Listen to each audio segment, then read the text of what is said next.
Welcome to agenda 360। हम आज बात करेंगे सियासत के अंदर एक बार फिर मरीम नवाज़ शरीफ का एक पहले कदम के हवाले से उन्होंने एक प्रेस कॉन्फ्रेंस की है। नवाज़ शरीफ साहब की ज़ात और उनकी सेहत के हवाले से ही की है, लेकिन जिस तरह उनका अंदाज़ अब सेट हो गया है, एक हार्ड हिटिंग अंदाज़ इमरान खान साहब को बराह रास्त टारगेट किया। जो इनडायरेक्टली टारगेट की चीज़ें वो भी बड़ी दिलचस्प हैं, आपको दिखाएंगे। उसके अलावा हमारी पाकिस्तान क्रिकेट टीम जो है वो साउथ अफ्रीका को टेक ऑन कर रही है। एक बार फिर से संडे का दिन है, एक बार फिर से हम हैदर वहीद साहब से बात करेंगे कि उसी तरह उसी उम्मीद को लगा के जो हमने पिछली सैटरडे लगाई थी, बहरहाल पाकिस्तान वर्सेस इंडिया के हवाले से हम बात नहीं करेंगे या कोशिश करेंगे कि ना करें इस सेगमेंट में। लेकिन मरीम नवाज़ साहिबा, नवाज़ शरीफ साहब और उनकी सेहत, और उसके अलावा एक मीसाक नई इंट्रोड्यूस हुई है, मीसाक मईशत है इस दफ़ा। जिस तरह पिछली दफ़ा चार्टर ऑफ डेमोक्रेसी थी, इस दफ़ा चार्टर ऑफ इकॉनमी पर बात आके ठहरी है। और इसलिए ठहरी है इसलिए कि पिछले जो 11 माह PTI की हुकूमत 10-11 माह रही है, और उससे ये इकॉनमी बादियों नज़र संभल नहीं पा रही, या उसकी जो मैक्रो इकनॉमिक पिक्चर है वो इतनी तंदुरुस्त नहीं है। इस हद तक तंदुरुस्त नहीं है कि असफ अली जरदारी साहब सामने आके मिसाक मईशत पेश कर रहे हैं, और उसके ऊपर चार चांद लगा दिए जनाब लीडर ऑफ अपोजिशन शहबाज शरीफ साहब ने, जो कि बड़ी अपोजिशन की, लेकिन फिर उन्हें ख्याल आया मैं मिसाके मईशत के ऊपर बात करने को तैयार हूँ। इसके ऊपर भी मरीम नवाज़ साहिबा की बड़ी दिलचस्प कमेंट्स थी। मैं पहले मरीम नवाज़ साहिबा ने जो उनके ऊपर प्रेशर है, जो उनकी जिस तरह उनके रवाबित कायम किए जाते हैं उनके वालिद साहब से जब वो मिलने जाती हैं, मैं उस हवाले से आपको उनके आज की कॉन्फ्रेंस की क्लिप दिखाना चाहूँगा। मीटिंग हुई तो वो साहब वहाँ तशरीफ़ फरमा थे। मियाँ साहब जब आए तो मियाँ साहब ने कहा कि आप कौन साहब हैं? तो क्योंकि जो डिप्टी सुपरिटेंडेंट हैं वो उनकी मौजूदगी में हमेशा हमारी मीटिंग हुआ करती है, तो उन साहब की मौजूदगी में मियाँ साहब ने सवाल किया कि भाई आप कौन हैं? तो वो घबरा गए। उनका नहीं सर वो मेरी ड्यूटी लगी है, सर मेरी ड्यूटी है। तो जाहिर है हमारी बातें सुनने के लिए उनकी ड्यूटी थी, और वो हमारे सर पे बैठे रहे इतनी देर, पूरी देर। अब एक बेटी, निहत्ती लड़की, निहत्ती औरत, निहत्ती बेटी अपने बीमार बाप से वहाँ क्या बात कर रही है, उस पर भी सख्त पहरा। भाई अपने भाई से क्या बात कर रहा है, उस पर भी सख्त पहरा है। ये उन्होंने सेट किया मरीम ने टोन अपने प्रेस कॉन्फ्रेंस का। उन्होंने कहा कि उनके वालिद साहब को एक माइटोकार्डियल इंफ्रैक्शन हुई, यानी कि हार्ट अटैक हुआ। उन्होंने पिम्स की इस हार्ट अटैक की रिपोर्ट भी शाया की, जर्नलिस्ट को दिखाई, और उन्होंने फिर अपने डॉक्टर्स की जो इस शाया करदा रिपोर्ट के हवाले से कमेंट्री थी वो भी दिखाई। और फिर उन्होंने एक तज्ज़िया जो डॉक्टर्स का था नवाज़ शरीफ साहब के हवाले से, और उस तज्ज़िये के हवाले से ये कि उनकी जो दर हकीकत बीमारी है उसको अंडर रिप्रेजेंट किया जाता है, उसकी भी बात की, दिखाना चाहेंगे। हमारे एक बहुत प्रोमिनेंट लॉयर हैं, वो कहते हैं कि मैं किसी जगह बैठा हुआ था तो वहाँ एक या दो जो मियाँ साहब का बोर्ड था उसमें जो डॉक्टर्स थे वो भी वहाँ बैठे हुए थे, कोई निजी फंक्शन था। तो मैंने उनसे पूछा कि ये जो आपने रिपोर्ट्स बना के दी हैं ये तो बड़ी अलार्मिंग है मियाँ साहब की, तो क्या आपने प्रेशर कितना था आपके ऊपर? उन्होंने कहा कि मियाँ साहब के लिए जो हमने रिपोर्ट बनाई है उसमें अभी हमने 80% जो है उसकी जो सेवेरिटी है डिज़ीज़ की उसको कम करके बताया है।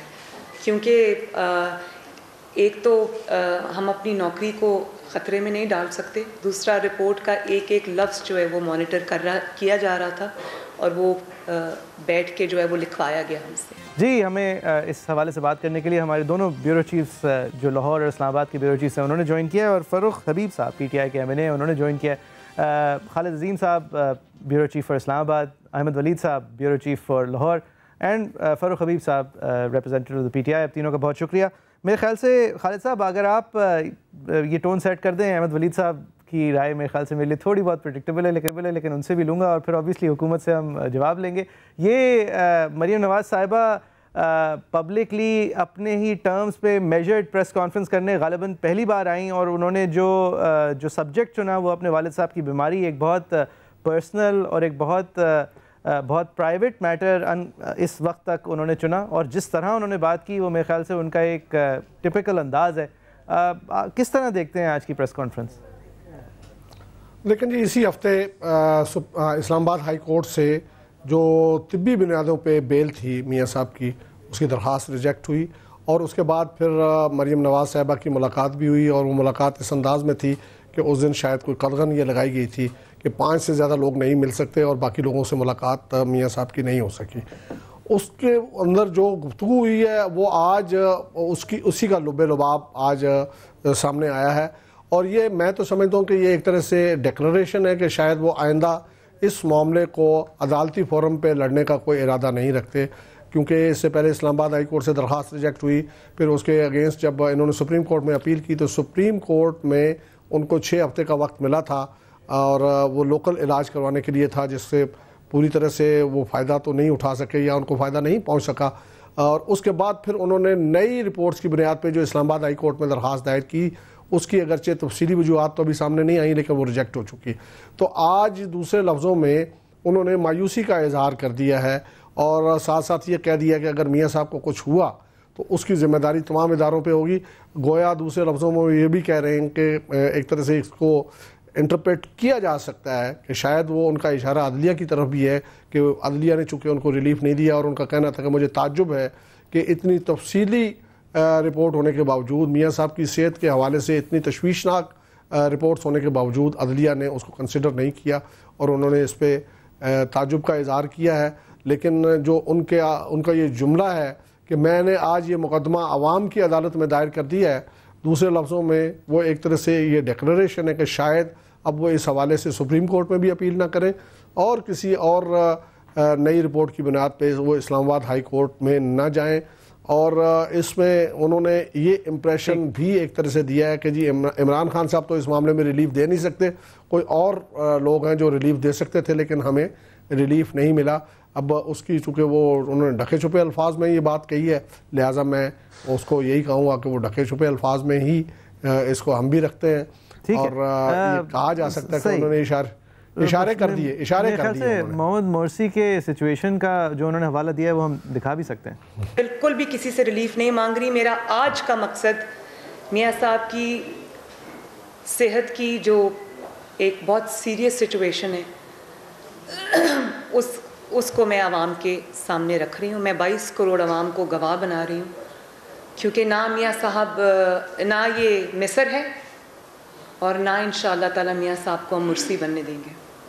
ये काफ़ी हॉस्टाइल पोजीशन है अगर उनका इशारा जो समझा जाए। राना सनाउल्लाह साहब हमें ज्वाइन कर रहे हैं। सर, ये मरियम नवाज़ साहिबा ने क्योंकि ज़ाती तौर पर शहबाज शरीफ साहब के ये मिसाक मईशत से अलहदगी का इजहार किया, उससे इख्तलाफ का इजहार किया, तो हम ये भी समझें कि ये जो ये वाला ऐलान था ये भी मरियम नवाज़ साहिबा की एक ज़ाती पोजीशन है? नहीं, इसमें ज़ाती पोजीशन तो उन्होंने खुद कहा है, लेकिन पार्टी का मौक़िफ़ भी यही है, क्योंकि मियाँ शहबाज शरीफ साहब ने बतौर लीडर ऑफ द अपोजिशन जब मिसाक मईशत की बात की थी तो ये नालायक आज़म जो वज़ीर आज़म है इसने उसका तबस्सुर उड़ाया था और इसने कहा कि ये चोर हैं, ये डाकू हैं, ये जो है NRO चाहते हैं इस आड़ में। और उसके बाद फिर चंद दिन बाद मियाँ शहबाज शरीफ साहब को गिरफ्तार किया गया एक नाजायज केस में।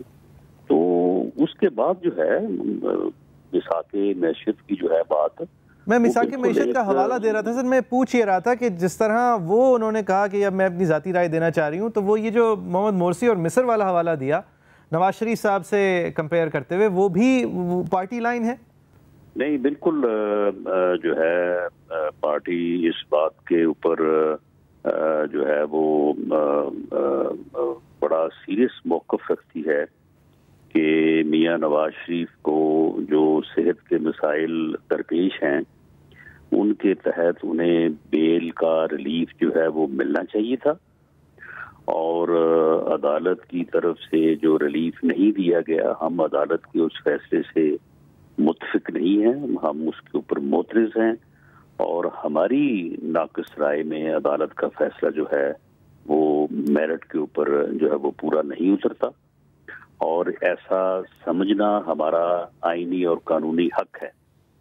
और खुदा ना खास्ता अगर मियाँ नवाज शरीफ साहब की जो है वो सेहत को कोई नुकसान पहुंचता है तो ये बहुत ही जो है वो बदकिस्मती होगी। इससे पहले आपने है कि जुल्फ़िकार अली भुट्टो का केस जो है वो सियासी तौर पे जो है वो उसकी वजह से कितनी तलखी और जबर जो है वो हमारी सियासत में मौजूद है। और फिर आपके इल्म में है कि उस फैसले को आज तक पीपल्स पार्टी का या आम लोगों का एतराज़ तो था ही, आज तक उसको अदलिया ने उस फैसले को कबूल नहीं किया। वो फैसला करने वाले जज जो है वो बाद में इस बात के ऊपर ऑन रिकॉर्ड कहते रहे कि हमारे ऊपर प्रेशर था और हमने जुल्फ़िकार अली भुट्टो का फैसला जो है वो मेरिट के और इंसाफ के असूलों के बरक्स किया था। तो इस वक्त भी जो माहौल है उस माहौल में कुछ भी जो है वो कल को चीज़ जो है वो सामने आ सकती है।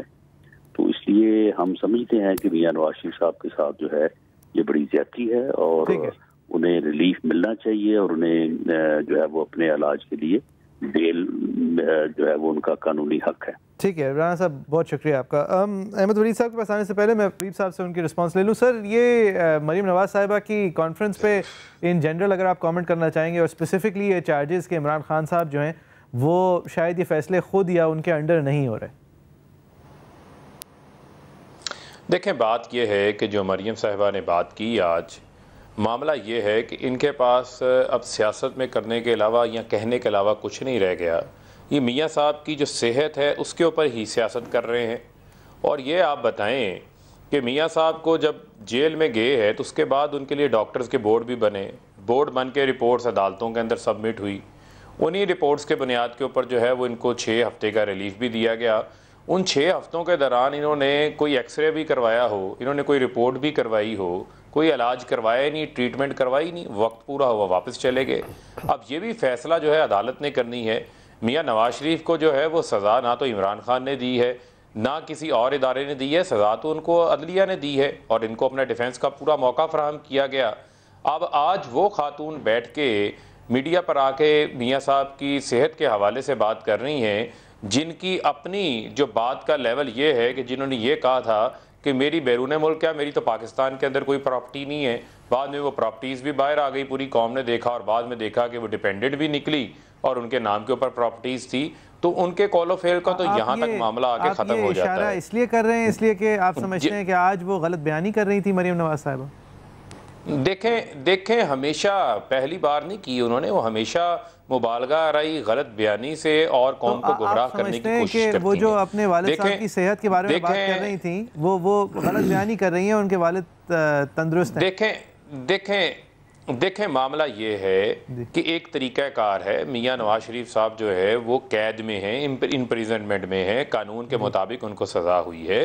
इन्हीं जेलों के अंदर और भी कैदी हैं, वो भी पाकिस्तान के बराबर के शहरी हैं, लेकिन उनको भी कानून का सामना करना पड़ रहा है। तो ये स्पेशल ट्रीटमेंट हमेशा क्यों तलब करती हैं? ठीक है, ये स्पेशल ट्रीटमेंट तलब शायद नाजायज़ कर रही होंगी, लेकिन उनका कहना यह है कि जब उनका तिब्बी मुआयना होता है तो जो दर हकीकत उनके वालिद साहब की सेहत का हाल है वो दर हकीकत बताया नहीं जाता, क्योंकि उनके ऊपर कोई प्रेशर्स होते हैं डॉक्टर के ऊपर, और फिर जो उनके साथ जो उनके ज़ाती मुआलिज हैं उनको एक्सेस नहीं दिया जाता। ये इल्ज़ाम है उनके। इन हवाले से आपका क्या कहना है? देखें बात यह है कि बोर्ड हुकूमत ने तो नहीं बनाया, अदालत के कहने के ऊपर बोर्ड बने। उन बोर्ड्स की रिपोर्ट्स भी अदालत में जमा हुई। जब मियां साहब की ज़मानत की खुदा न खास्ता कोई गलती है, मैं सिर्फ ये कह रहा हूं कि ये वाले इल्ज़ामात हैं कि एक्सटर्नल प्रेशर्स हैं, उसके हवाले से आपको क्या कहना है? देखें मुझे आप एक्सप्लेन कर लेने दें। जब ये मलाइन करती हैं मियाँ साहब की सेहत की हालत को, मुझे आप ये बताएं कि जब अदालत ज़मानत मुस्तरद करती है तो वो फैसले में ये लिखती है कि मियाँ साहब को जो बीमारियाँ लाहक हैं उन बीमारियों का इलाज भी पाकिस्तान में मौजूद है। असल मामला ये है कि ये क्या चाहते हैं, इन्होंने दरख्वास्त भी दी थी, ये लंदन जाना चाहते हैं, जहाँ पर सारा लूटा हुआ पैसा पाक है, वहीं पे जाके जो है वो अपनी ज़िंदगी गुजारना चाहते हैं। मामला ये है कि जिसने भी जहाँ भी जाना है, इनकी कैद का फैसला है, इनकी ज़मानत का फैसला है, वो अदालत ने करना है और अदालत के पास ये जाकर गए भी हैं। उन्हीं अदालतों से इनको रिलीफ भी मिला है। मरीम नवाज जो बाहर बैठ के अदालत का फैसला सराखों पर, ये बात जरा मेरिट्स पर उनका ये अंडरस्टैंडिंग थी कि उनकी मुलाकातों में उनकी सेहत के जायजे में एक अनफेयर, एक लैक ऑफ फेयरनेस है, जो कि इमरान खान साहब के भी उन्होंने ब्लेम इमरान खान साहब को भी किया और उनका लैक ऑफ अथॉरिटी के ऊपर भी किया। मैं इस हवाले से आपसे जवाब चाह रहा था। देखें बात यह है कि हमें तो जो जिस किस्म की भी उनको सहूलियात जो है वो जेल मैनुअल के मुताबिक फ़राहम की जा सकती हैं वो भी फ़राहम की गई हैं। उसके अलावा भी एक्स्ट्रा ऑर्डनरी फैसिलिटीज़ भी फ़राहम की गई हैं। डॉक्टर्स भी वहाँ पर मौजूद हैं, एम्बुलेंस भी वहाँ पर मौजूद है, एक जो है वो एम्बुलेंस हॉस्पिटल वहाँ पर मौजूद है। इसके अलावा हम इन हालात के अंदर और क्या कर सकते हैं? दूसरी बात यह है, जब जितनी तफसील से आपने उनकी और प्रेस कॉन्फ्रेंस के हवाले से भी बात हुई, मुझे ज़रा उसी तफसील से जवाब दे लेने, काफ़ी देर से मैंने सुना है। देखें, दूसरी बात उन्होंने की मजाक मैशियत की। देखें, मामला ये है कि शहबाज शरीफ मजाक मैशियत की पहले बात की उन्होंने, अब उन्होंने अपनी बजट स्पीच में दोबारा उन्होंने बात की आकर मजाक मैशियत की। हम तो शुरू रोज़ से कह रहे हैं कि इस वक्त PMLN जो है वो दो धड़ों का शिकार है। बिलावल पार्टी के चेयरमैन होने के बावजूद एक पार्टी की नायब सदर को मिलने जाते हैं रायवंड के अंदर, वो शहबाज शरीफ को नहीं मिलते, तो उसका सिग्नल देने का मकसद क्या था कि मरियम नवाज पार्टी की डिफेक्टो प्रेसिडेंट है। आज वो इख्तलाफ खुल के सामने आ गया कि वो अपनी पार्टी के प्रेसिडेंट शहबाज शरीफ जो उनके चचा हैं उनकी बात को मानने को तैयार नहीं है वो। जी ठीक है। अहमद वलीद साहब, मैं आपसे कमेंट चाह रहा हूँ सर इस पूरी सिचुएशन पे, and then we will have to move on. देखें, मरियम ने आज बड़ा खुल के और बड़े सख्त लहजे में जो भी बात अपना मौक़िफ़ पेश किया है, और ऑब्वियसली अपनी पार्टी के जो सदर हैं उनसे उन्होंने इख्तलाफ भी किया है कि वो मिसाक मईशत चाहते हैं। वो कहती कि ये मजाक मईशत होगा।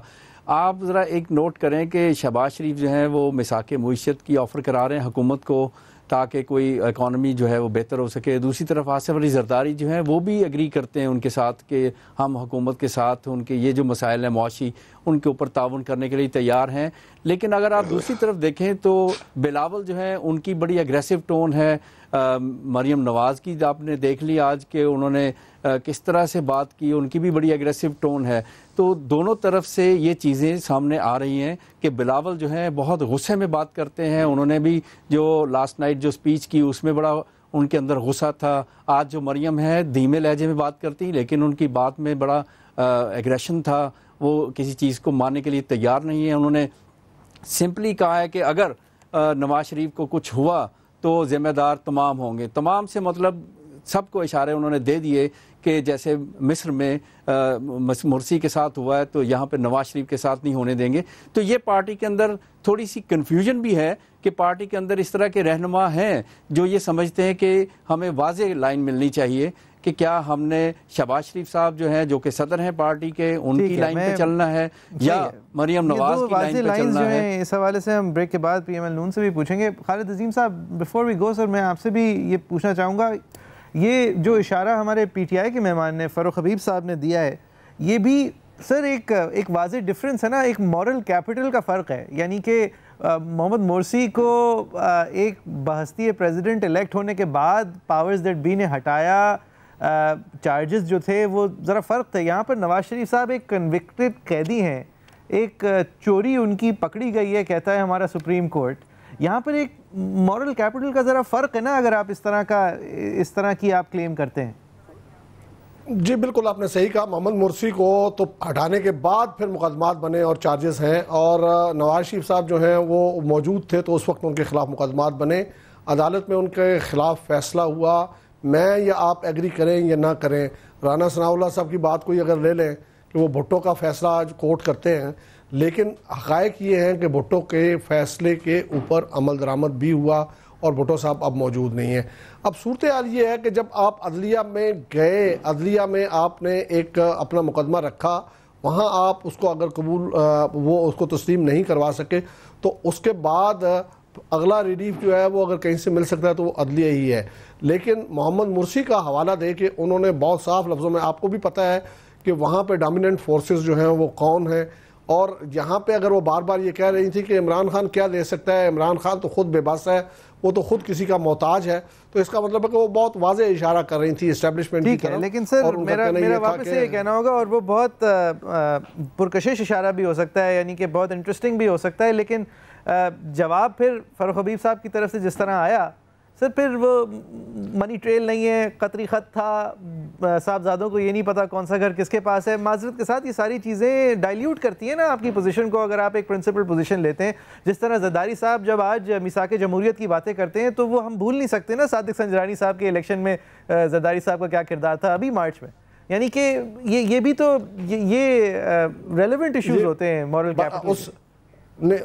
उससे आगे बढ़ जाएं आप। उसके बाद जब यहाँ पे वजीर आजम का इंतखाब था तो उस वक्त पीपल्स पार्टी ने जो रोल प्ले किया, उसके बाद सदारती इंतखाब के हवाले से उन्होंने जिस अंदाज में मुतहदा अपोजिशन को डिच किया, तो ये सारी चीजें, और इससे तो तारीख भरी पड़ी है मोहित साहब, इससे तारीख भरी पड़ी है। और कुछ चीजें पीएमएलएन पीटीआई चाहे एक ही गोली इस्तेमाल कर रही है पिछले 11 महीने से, लेकिन वो एक गोली इस्तेमाल करने में वो हक में भी तो है थोड़े से कि देखें बातें कौन कर। खैर हम I think that's for another time. एक ब्रेक लेते हैं, ब्रेक के बाद करेंगे मलिक अहमद खान साहब पीएमएल नून से, अपने दोनों ब्यूरो चीफ के बहुत शुक्रगुजार हैं, उन्होंने हमें अपना वक्त दिया। फरूख हबीब साहब भी हमारे साथ होंगे, की पहुँचे।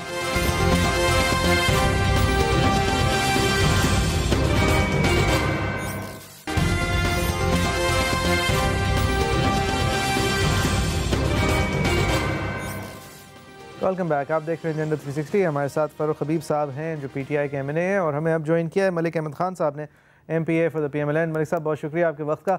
सर आपसे मैं पहले ये क्लैरिफिकेशन लेना चाहूँगा, शहबाज शरीफ साहब ने अव्वल तो लीडर ऑफ अपोजिशन, बहैसियत लीडर ऑफ अपोजिशन होते हुए ये मिसाके मईशत के हवाले से क्या कहा था? यहाँ पर हमने चार्टर ऑफ डेमोक्रेसी साइन किया था। वी आर प्रिपेयर्ड कि पीटीआई के साथ चार्टर ऑफ इकॉनमी हम करें ताकि मुल्क आगे चले। मेरी हकीर लेकिन दिल की अथाह गहराइयों से एक सिंसियर ऑफर को, इंतहाई सिंसियर ऑफर को पाया हकारत से इन्होंने धुतकार दिया। इस पे तो अब भी बात हो सकती है चार्टर ऑफ इकोनॉमी पे। It's never too late, it's for the country, it's for Pakistan. ये शहबाज शरीफ साहब के मुताबिक बतौर लीडर ऑफ अपोजिशन पाकिस्तान के लिए ज़रूरी है और कभी भी देर नहीं है मईशत के हवाले से ये बात मरीम नवाज साहिबा ने आज प्रेसर करते हुए लेकिन ये राय रखी। उनकी एक अपनी राय है, अब जो मैं आपको देने लगी हूँ वो मेरी ज़ाती राय है। मिसाके मईशत जो है मजाके मईशत है मेरा ख्याल है, और जिस शख्स ने मईशत का बेड़ा गर्क किया, जिस शख्स ने पाकिस्तान की मईशत को तबाह और बर्बाद किया, जो जाली तरीके से इक़्तिदार में आया, वोट चोरी करके इक़्तिदार में आया, जो चोर दरवाजे से इक़्तिदार में आया, आप उसके साथ किसी किस्म का ना कोई बातचीत करनी चाहिए, ना किसी किस्म का कोई मिसाक करना चाहिए। उसको तो ये एनआरओ देने के मुतरादिफ होगा। जिस बात पे उनका घेराव करना चाहिए, जिस बात पे उनको रिस्पॉन्सिबल होल्ड करना चाहिए, उनको आप किस तरह से ये रिलीफ दे सकते हैं? मलिक साहब एक वाज़े डिफरेंट पोजीशन है, अपनी ज़ाती पोजीशन उन्होंने कहा है कि उनकी है, लेकिन एक वाज़े पहली बार मरियम साहिबा ने ऑन द रिकॉर्ड एक वाज़े डिफरेंट पोजीशन ली है।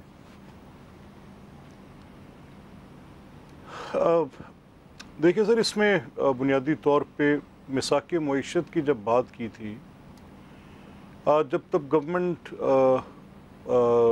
अभी नई गवर्नमेंट आई थी और इब्तदा में ये कहा गया था कि मिसाके मईशत किन TORs के साथ, ये बात शहबाज साहब ने असम्बली के फ्लोर पे ही की थी। तो अभी इस बजट स्पीच पर भी बात करते हुए उन्होंने जब ये जिक्र की तो स्पीकर ने फौरी तौर पर उसके जवाब में कहा कि इसमें मैं अपना रोल प्ले कर सकता हूँ, और उस पर ये बात जो है वो आज की ख़बर के मुताबिक ये था कि स्पीकर प्राइम मिनिस्टर के पास गए और उसका आउटकम क्या हुआ ये तो पता नहीं। लेकिन ऑब्वियसली मरियम नवाज साहिबा ने ये कहा है कि ये उनके ख़्याल में मिसाके मईशत पर बात जो है वो नहीं हो सकती। तो फिर प्रेसिडेंट PMLN ये कह रहे हैं कि मिसाके मईशत की बात जो थी वो उन्होंने पहले ऑफ़र की और गवर्नमेंट ने रिफ्यूज़ की। तो लग ये रहा है कि जैसे हुकूमती रवैये के बाद आज शायद मरियम नवाज साहिबा इस नतीजे पर पहुंचेंगे मिसाके मईशत की बात किसके साथ की जाए, तो गालिबन ये उनका। मलिक साहब, वो शहबाज शरीफ साहब ने कहा इट्स नेवर टू लेट, और मरियम नवाज साहिबा ने एक लंबी तमहीद जो बांधी अपनी बात से पहले, वो बांधी इसलिए कि उनको पता था कि शहबाज शरीफ साहब की अभी भी पोजीशन डिफरेंट है सर, एक लेकिन वाज़े ज़ाती राय सामने रखी जो कि क्लियरली डिफरेंट है शहबाज शरीफ साहब की राय से। देखिए सर, बात यह है कि इकॉनमी पे बाहर सूरत, क्योंकि लेटली हमने ये फील किया है कि मईशत को सामने रख के सियासी सूरत हाल एक बयानिया तरतीब देकर इस अंदाज में सारा पॉलिटिकल लैंडस्केप ही मईशत के इर्द गिर्द घूमने लगता है, और बेसिकली इफ़ेक्ट क्या होता है वो पाकिस्तान की ग्रोथ इफ़ेक्ट होती है। तो अगर ये तसर बन जाए कि आज ये जो IMF का बजट ये लेकर आ रहे हैं, तो फिर ऐसे डॉक्यूमेंट की मौजूदगी में मिसाक मईशत पर बात की जा सकती है कि नहीं की जा सकती, तो ठीक है। इसमें पार्टी के अंदर ये दो पोजीशंस आपके सामने हैं, लेकिन ऑब्वियसली जब कंसेंसस होगा तो कोई एक पोजीशन इवॉल्व कर जाएगी। कोई ऐसी मेरा नहीं ख्याल कि whatever would be in the better interest of Pakistan उस पर बात की जाएगी। ठीक है फ़ारूक हबीब साहब, ये असद कैसर साहब की तरफ से भी फीलर्स सामने आ रहे हैं कि एक स्पेशल कमेटी बनाने के लिए मैं आगे बढ़ रहा हूँ जो कि अपोजिशन को भी पेज पे ले लेगी और हम मिसाक जमहूरियत पाकिस्तान के वसीतर मफाद में कर लेंगे।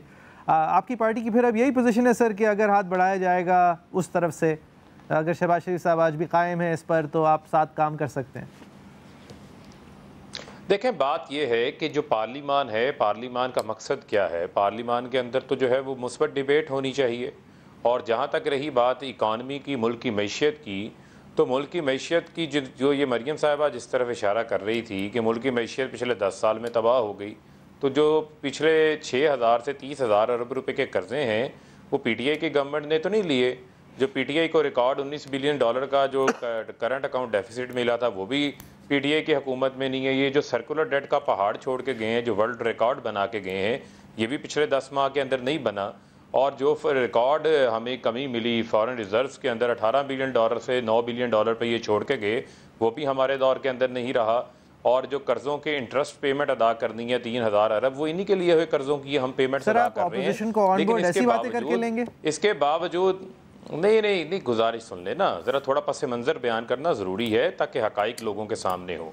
देखें, बात यह है कि जब स्पीकर साहब ने एक स्टेप लिया, कस्टोडियन ऑफ द हाउस हैं जिनकी तमाम जमातें जो हैं वो एहतराम करती हैं, उन्होंने एक स्टेप लिया, हमने भी उस स्टेप के ऊपर जो है वो मुस्बत रद्द-ए-अमल ज़ाहिर किया। कल उनकी वज़ीर-ए-आज़म साहब से भी बात हुई। अगर स्पीकर जो है वो पार्लिमान की एक स्पेशल कमेटी इसके ऊपर बनाते हैं, जिससे मैं समझता हूँ कि मुल्क की मईशी पॉलिसीज़ के ऊपर एक कंसेंसस बढ़ के आता है, जिस तरह नेशनल इलेक्शन प्लान के ऊपर एक कंसेंसस था, इसी तरीके से मुल्क की मईशत के हवाले से अगर तमाम स्टेक होल्डर्स ऑन बोर्ड आते हैं तो उससे पाकिस्तान की बेहतरी है। अपनी ज़ात के लिए हम पॉलिटिक्स तो नहीं कर रहे, बल्कि यहाँ पर तो जो है वो एक टेस्ट केस होगा। पाकिस्तान की आवाम भी देख रही हैं कि कौन जो है वो मुल्क की बेहतरी के लिए, मुल्क की मईशत की मजबूती के लिए, पाकिस्तान की एक्सपोर्ट्स में इजाफे के लिए, पाकिस्तान के डॉलर की स्टेबलाइजेशन के लिए काम करता है। ये एक टेस्ट केस है। इसके लिए सुन लें बिल्कुल मेरी भी एक ज़ाती राय है कि बड़ों के मामलों में बच्चों को जो है वो सोच समझ के बयान देने चाहिए। मरियम का जो बयान है वो मेरे नज़दीक जो है एक बचगाना बयान है। फ़ारूक हबीब साहब, आपकी ये इमरान खान साहब बहुत वाज़ेह पोजीशन लिया करते थे जब अपोजिशन में होते थे कि ये एमनेस्टी स्कीम्स जो हैं ये चोरों को देते हैं, ये मईशत से एक शॉर्टकट लेने का तरीका है, ये मैं कभी भी नहीं दूंगा, ये सरासर गलत है, मैं इन सब लोगों को पकड़ूंगा। और लेकिन मजबूरी ही सही, लेकिन इमरान खान साहब ने न सिर्फ एक एमनेस्टी स्कीम लॉन्च की, बल्कि अब उस एमनेस्टी स्कीम की तरफ लोगों को राग़िब करने के लिए, उनको एक आखिरी मौका देने के लिए एक से ज़्यादा वो बयान दे चुके हैं। आपकी इस हवाले से क्या राय है सर? और ये एमनेस्टी स्कीम इतनी ज़्यादा कामयाब क्यों नहीं हो पा रही? क्योंकि क्या लोग इमरान खान साहब की इस माफ़ी को माफ़ी नहीं समझते? How do you see it? जब वज़ीर-ए-आज़म साहब एमनेस्टी की बात नहीं करते, वज़ीर-ए-आज़म साहब बात करते हैं एसेट डिक्लेरेशन स्कीम की। इसमें माजी की स्कीमों के अंदर और पहली स्कीमों के अंदर फ़र्क है। पहले आपका कैश घर बैठे आप इतने % पे करते थे, वो कैश आपका क्लियर हो जाता था, उसको आपको ना किसी जगह पे शो करना पड़ता था, ना आप दोबारा जो है वो टैक्स नेट के अंदर आते थे। इस स्कीम के अंदर आपका कैश जो है वो बैंक में जमा होगा, बैंक अकाउंट होना ज़रूरी है, उसी के साथ साथ आपका एनटीएन होल्डर होना भी ज़रूरी है इस एसेट डिक्लेरेशन स्कीम का हिस्सा बनने के लिए। बेनामी लॉ जो है वो PMLN की गवर्नमेंट 2017 के अंदर बना के गई, लेकिन उसको इम्प्लीमेंट नहीं किया। सर, आप वाकई में क्या यहाँ पर ये कहना चाह रहे हैं कि आप ये तो कह सकते हैं कि ये एमनेस्टी स्कीम जो है इमरान खान साहब की, वो कदरे मुश्किल है उसके अंदर आके वापस बाहर जाना, लेकिन क्या आप वाकई में ये कहना चाह रहे हैं कि ये एमनेस्टी स्कीम ही नहीं है? आप ये मानते हैं कि चोरी के पैसे को डिक्लेयर करने का एक जायज़ तरीका हुकूमत ने दिया है या नहीं दिया है? देखें मेरी जरा गुजारिश सुन लें। देखें, हमारे मुल्क के अंदर एक टैक्स ना देने का कल्चर रहा है। भाई वो सब ठीक है, वो उस वक्त भी था जब इमरान खान साहब इस सब कुछ को चोरी कहते थे। ब्लैक इकॉनमी, देखें सुन लें जरा, मुझे बात मुकम्मल कर लेने दें। ब्लैक, आपने सवाल पूछा, मुझे जवाब देने दें। ब्लैक इकॉनमी एक बहुत बड़ा हिस्सा रही है। अब लोगों को जो है वो एक मौका फराहम किया गया है कि आप डॉक्यूमेंटेड इकॉनमी का हिस्सा बने।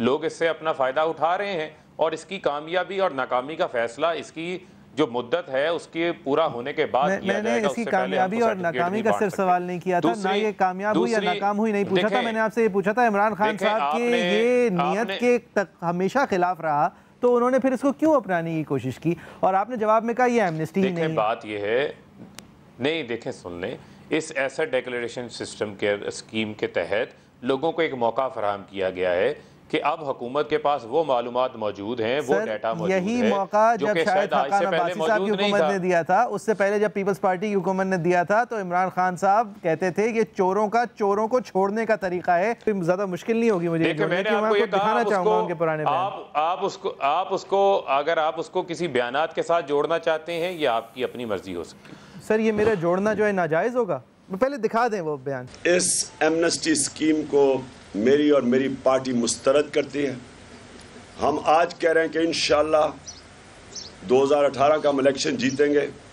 जिन्होंने एमनेस्टी ली है सबको इन्वेस्टिगेट करेंगे कि जो लोग ईमानदारी से इस मुल्क में टैक्स देते हैं वो तो बेवकूफ़ लोग निकले ना।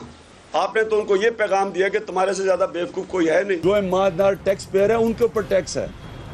कितनी एमनेस्टी कामयाब हुई हैं स्कीम्स, कितनी दफ़ा एमनेस्टी स्कीम दी गई है।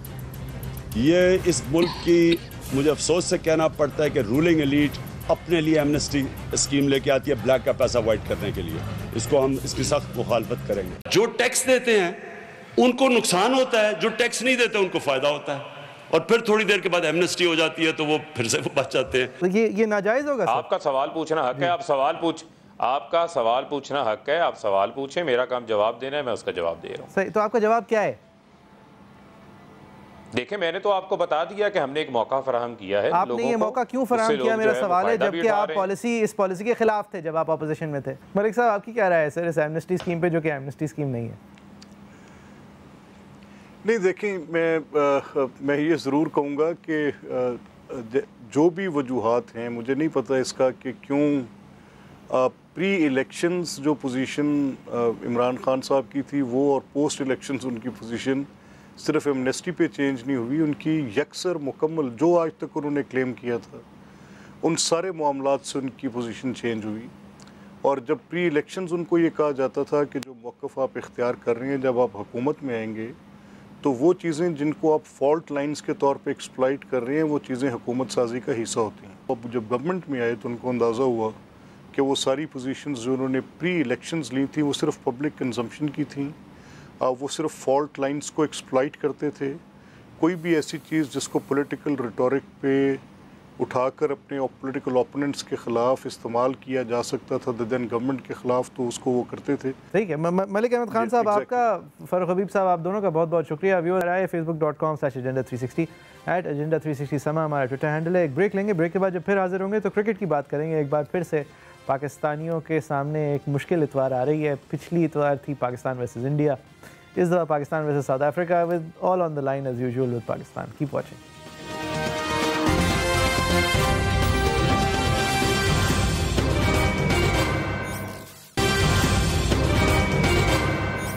वेलकम बैक, आप देख रहे हैं एजेंडा 360। इस सेगमेंट में हम बात करेंगे हमारी पाकिस्तान क्रिकेट टीम और उसके अब तक का मायूस कुन वर्ल्ड कप के हवाले से, और इस तरह दुआ गो भी होंगे कि अब ये शायद एक अलग मोड पे चला जाए हमारी वर्ल्ड कप कैंपेन, दुआओं के आसरों पे ही सही।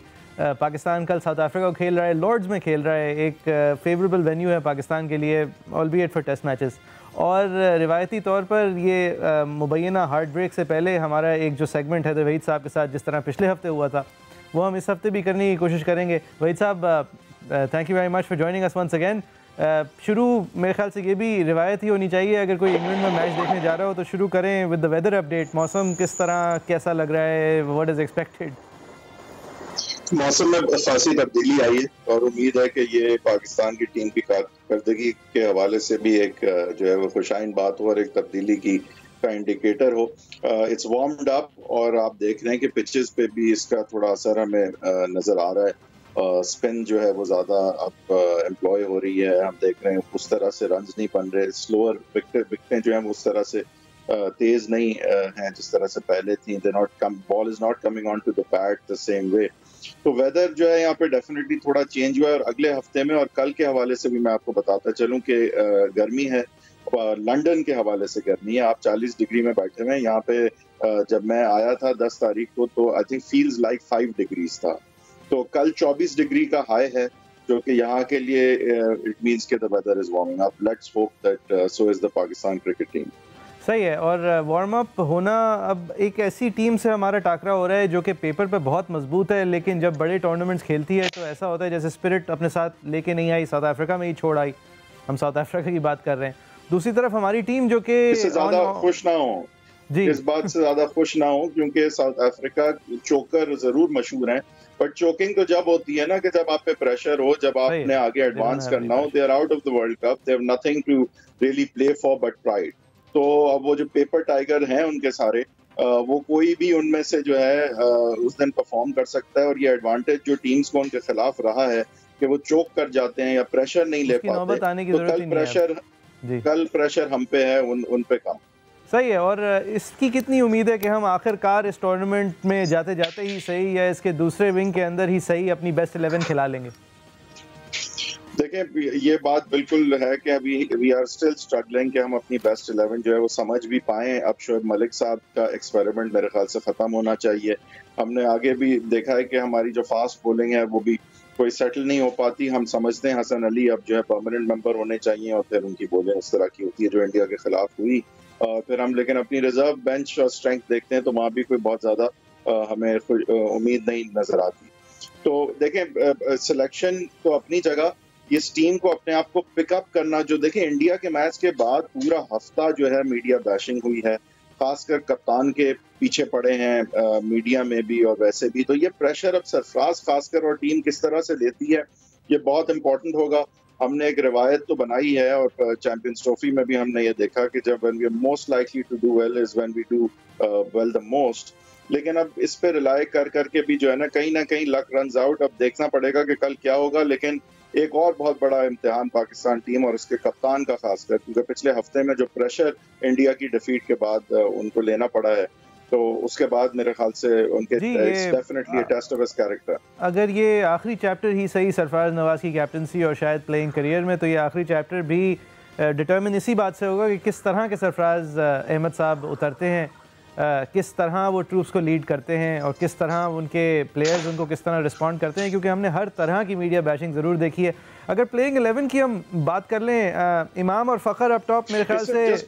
just before we come to that, I just want to conclude with one thing, the last topic, कि देखें सरफराज के साथ आपने इंडिया के मैच में भी देखा कि सीनियर प्लेयर्स का तावन एटलीस्ट फिजिकली नजर नहीं आ रहा था। I don't want to read too much into that, लेकिन हर टीम में आप देखते हैं कोहली, धोनी और रोहित शर्मा साथ जो है कन्वर्स कर रहे होते हैं, टीम प्लानिंग हो रही होती है। इवन फाफ डू प्लेसी के साथ 3-4 लोग होते हैं। हमने देखा कि फिंच के साथ जो है स्मिथ जो है वो बात कर रहे होते हैं।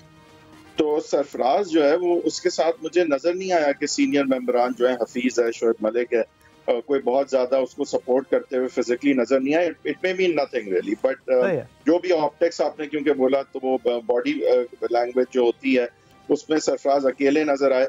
और मेरे ख्याल से he is definitely yawning and sleeping alone for now. सही है। ये बेस्ट 11 टॉप हमारी जो बेस्ट 11 खिलाने की जो उम्मीद ही हम रख सकते हैं, क्योंकि अभी तक शायद इंग्लैंड के खिलाफ खिलाने की कोशिश की थी, लेकिन वो भी पूरे तौर पे नहीं खिलाई थी। Fakhar and Imam up top, आप इसको चेंज नहीं कर नहीं सकते। It's too late in the day and there whatever they are there an opening partnership that is done better for Pakistan than any others before them in recent times. उसके बाद बाबर आजम आपके वाहिद world class batsman है इस वक्त। Fourth पे किसको देखते हैं? Hafeez, I think there is no doubt. सही है, आप 4 पे हफीज को विदाउट डाउट देख रहे हैं। 5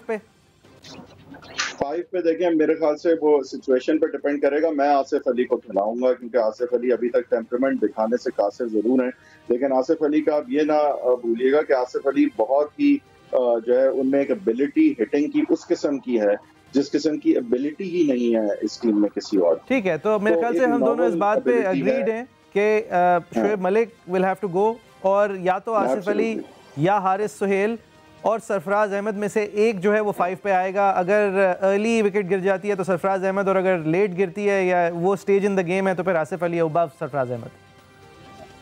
जी बिल्कुल, मेरे ख्याल से आसिफ अली को खिलाना पड़ेगा, शादाब को खिलाना पड़ेगा, इमाद वसीम जो है वो सवालिया निशान पे बन जाते हैं। तो सही है, तो 7 पे शादाब आ गए, 8 पे फिर आप किसको खिला रहे हैं? देखें 8-9 वो आप अब चेंज नहीं कर सकते, क्योंकि अब देखें जाहिर है मोहम्मद आमिर ने खेलना है और उसके साथ वहाब ने खेलना है, क्योंकि वहाब रन्स तो बहुत दे रहा है लेकिन वो प्रेशर एक क्रिएट अभी नहीं, आप वहाब को तो नहीं चेंज कर सकते। तो सही है, तो फिर से चेंजेस की बात कर लेते हैं। आप इमाद वसीम को खिलाएंगे? इमाद वसीम की देखें प्रॉब्लम ये है कि अगर आप आसिफ अली को खिलाते हैं तो इमाद वसीम जो है वो उनकी जगह का सवाल जरूर उठता है। आपके पास इस वक्त आई थिंक वो लिस्ट है जिसकी हम बात कर रहे हैं, तो आप बताइए कि अब ये सरफराज को आपने किस नंबर पे रखा? आसिफ अली हैं, फिर सरफराज हैं, हफीज वाज नंबर 4, यानी नहीं, मैं आसिफ अली को नहीं खिला रहा। मैं आसिफ अली की जगह नहीं, मैं आसिफ अली की जगह इमाद वसीम को खिलाने, specially against South Africa, Imad Wasim को खिलाऊं और शादाब को भी खिलाएं और हसन अली को ड्रॉप करके हसन अली को ड्रॉप करके या तो शाहीन या हसनैन। मैं पिक करूंगा हसनैन, बिकॉज एक टेयर अवे फास्ट बॉलर जिसको हमने इतनी अपॉर्चुनिटी नहीं दी इस टूर्नामेंट में, मेरे ख्याल से ट्राई करना चाहिए। टेयर अवे फास्ट बॉलर का एतमाद कहीं टेयर ना हो जाए। मैं तो इनको वर्ल्ड कप में लेके भी नहीं जाता। मेरे ख्याल से हसनैन जो है वो बहुत अच्छा एक एसेट साबित हो सकते हैं पाकिस्तान के लिए, लेकिन उनके लिए ये अभी बहुत कबल वक्त नजर आता है, वो बहुत इमेच्योर नजर आते हैं। मैं उनको टीम में भी नहीं लेके भी नहीं जाता और ना खिलाता। और आगे हालांकि मैं देख रहा हूँ कि ये बहुत अच्छा प्रॉस्पेक्ट पाकिस्तान के लिए साबित हो सकते हैं। ये टाइम उनको खिलाने का नहीं है।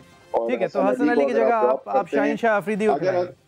नहीं, मैं अगर हसन अली को मैं या तो ड्रॉप नहीं करूंगा, और अगर ड्रॉप करूंगा तो फिर इमाद वसीम को खिलाऊंगा और आसिफ अली को भी खिलाऊंगा। यानी कि क्योंकि साउथ अफ्रीका स्पिन अच्छा नहीं खेलती, तो मैं I may just bank on I don't know, I may just bank on as few as. यानी कि अगर कल टॉस से पहले फोरकास्ट तो क्लियर है ना वही साहब वेदर की, यानी कि गर्मी भी होगी और क्लियर भी होगी?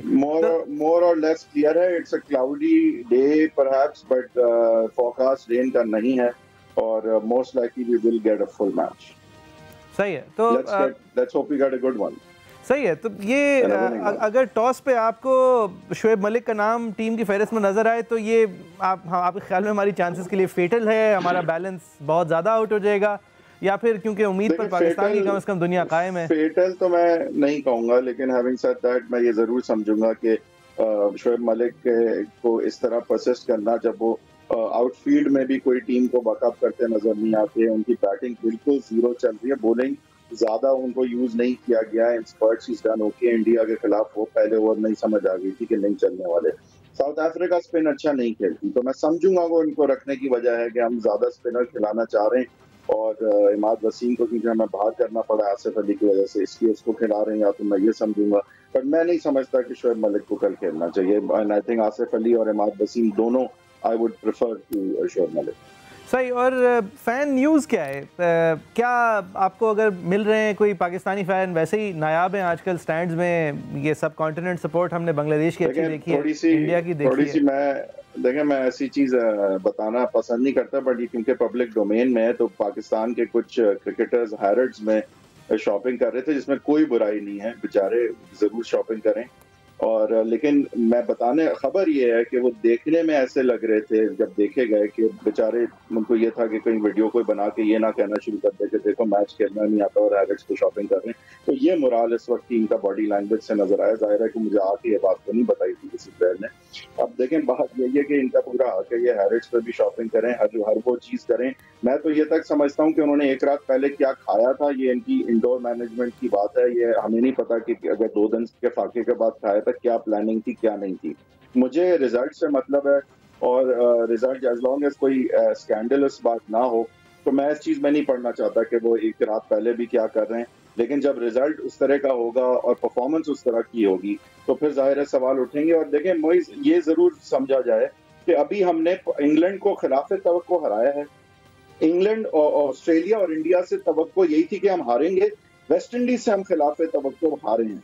जो चीज लोगों को हजम नहीं हो रही, वो स्पाइनलेस जो हमारी परफॉर्मेंस वेस्ट इंडीज और इंडिया के खिलाफ थी, खासकर इंडिया की वजह से, क्योंकि वो इंडिया है, तो वो लोगों को हजम नहीं हो रही। वरना अगर देखा जाए तो वी वर जस्ट अनलकी कि श्रीलंका का मैच जो बिल्कुल इंग्लैंड के मोमेंटम के बाद था, जो कि इंशाल्लाह हम जीत सकते थे, वो बारिश हो गई। फिर ऑस्ट्रेलिया के खिलाफ हमारा स्पिरिट ठीक था, we played all right but we lost. India पे हमारा स्पिरिट में ब्रेक हो गया, जिस तरह वेस्ट इंडीज आप ऑस्ट्रेलिया की बात कर रहे हैं, स्पिरिट की बात कर रहे हैं, इंडिया के ख़िलाफ़ भी एक वक्त ऐसा आया था जहां हमारी एक कॉन्फिडेंट चेस, लगभग कॉन्फिडेंट चेस नज़र आ रही थी। मैं अपने वज़ीर आज़म साहब को, क्योंकि कम से कम क्रिकेट के ऊपर वो एक काफ़ी सेंट्रल और अथॉरिटेटिव फिगर हैं ग्लोबली, मैं उनको उस पर कोट करना चाहूँगा जो उन्होंने सरफराज अहमद साहब से बात करते हुए ट्विटर पे कहा था इंडिया के गेम से पहले कि ये गेम के अंदर एक बहुत वाज़े और नुमाया किरदार मेंटल टफनेस का है, यानी कि आप मेंटली कितनी स्ट्रेंथ के साथ उतरते हैं, आप प्रेशर किस तरह लेते हैं। मैं देखिए इस बात से मैं 200% मुत्तफ़िक़ हूँ, क्योंकि आप टैलेंट आपके पास जितना भी है अब है, आप उसको मज़ीद ज़्यादा नहीं कर सकते, आप उसके ऊपर फर्टिलाइज़र नहीं डाल सकते in the middle of the tournament. आप बस उस टैलेंट का बेहतर या बेहतरीन इस्तेमाल करते हुए नज़र आ सकते हैं। बाबर आज़म जिस फॉर्म में नज़र आता है, मेरे ख्याल से पाकिस्तान के लिए इस तरह की टाइमिंग और इस तरह की क्लास ऑफ प्ले बहुत कम नज़र आई है। लेकिन जब भी ज़रूरत पड़ती है, जैसे ऑस्ट्रेलिया के ख़िलाफ़ जब लग रहा था कि ये 300 के पूरे रन खुद ही बना लेंगे, उसी वक्त बाउंड्री पे कैच हो जाना, जिस वक्त इंडिया के खिलाफ खेलते हुए भी against the run of play, Babar Azam is an underachiever for his talent, he is by far our only world class player I think. तो मेरे ख्याल से बाबर आजम जो है उसकी 30s 40s have to be converted into 100s।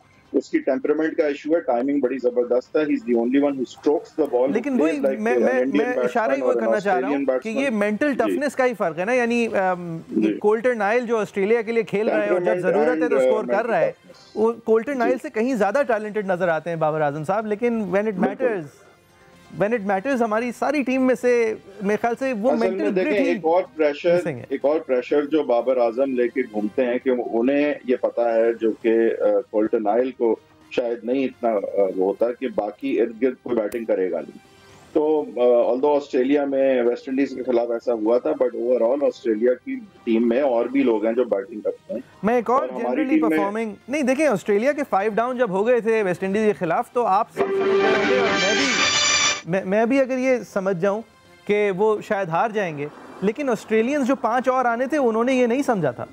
It's just about mental toughness. वो एक match की आप बात कर रहे हैं कि, और डेफिनेटली ऑस्ट्रेलिया की टेम्परामेंट और मेंटल टफनेस जो है वो पाकिस्तान की नहीं है। और देखें एक और बात जो मैं कहना चाहूंगा, आप हसन अली की बॉलिंग अगर देखें, वो ये प्रैक्टिस और ट्रेनिंग की बात होती है, यॉर्कर्स कर पाना और एक ही जगह पे बॉलिंग कर पाना। जब आप देखते हैं वो डाउन द लेग साइड 2 करते हैं, एक शॉर्ट कर देते हैं, एक आउटसाइड ऑफ स्टंप कर देते हैं, दैट मींस इनकी ट्रेनिंग सही नहीं हो रही। अजहर महमूद साहब का भी मेरे ख्याल से जॉब बहुत मुश्किल में है इस वक्त, और मिकी आथर की भी, सिर्फ सरफराज की नहीं। ये बॉलिंग जो हमारी है इसमें कोई ट्रेनिंग नहीं नजर आती। इसमें लगता है कि पता नहीं करते क्या है कि देखें वकार यूनुस जो है वो 20 ओवर रोज करता था, तब जाके यॉर्कर उसने परफेक्ट की थी। ये मेरे ख्याल से तो 2 ओवर करते हैं रोज। विंडीज और इंडिया के खिलाफ जिस तरह की परफॉर्मेंसेस थी, अगर खुदा न खास्ता हम और देखें तो सरफराज साहब और अजहर महमूद साहब नहीं, मेरे ख्याल से फ्रॉम टॉप टू टो ये टीम की मैनेजमेंट जो है उसी के ऊपर नज़ला गिरेगा। इशारा भी इस तरफ हो चुका है पीसीबी की बात है। जाफरी साहब थोड़ा सा इसमें मैं कहूंगा, ऑल्दो ये बात मैंने ही शुरू की थी अजहर महमूद का नाम लेके, लेकिन अभी हमें ये बात नहीं करनी चाहिए। देखें जो बाद में नज़ला होगा और रिव्यू होगा वो हम बाद में देखते हैं, वर्ल्ड कप खत्म होने दें, ये बात बिल्कुल नहीं होनी चाहिए, ना ये रूमर्स जो है इनको एंटरटेन करना चाहिए हमें। इस वक्त हमारे कैप्टन सरफराज हैं, कोच मिकी आथर हैं, बॉलिंग कोच अजहर महमूद हैं, हमने सही समझे थे उनको हमने भेजा है और उनको बैक करना है। We have to back them चाहे जो भी हालात हो। और हाँ, एक दफा वर्ल्ड कप खत्म होगा तो डेफिनेटली पूरा पोस्टमार्टम होगा, रिव्यू होगा, और होना भी चाहिए। सही है, और उम्मीद मेरी ये है कि अगली सैटरडे जब हम रिव्यू करेंगे तो कम से कम ये जो 1-2 मैचेस आने हैं उसको ऑन अ बेटर नोट करेंगे, एक बेहतर पाकिस्तानी परफॉर्मेंस के हवाले से करेंगे। Thank you very much for your time. आपकी क्या राय है पाकिस्तान क्रिकेट टीम के हवाले से, हमारे मैचेस के हवाले से? हमें ज़रूर शेयर कीजिएगा। facebook.com/agenda360 @agenda360 समा हमारा ट्विटर हैंडल है। इंशाल्लाह अगले हफ्ते जुमे के रोज़ 8:05 पर फिर हाजिर होंगे।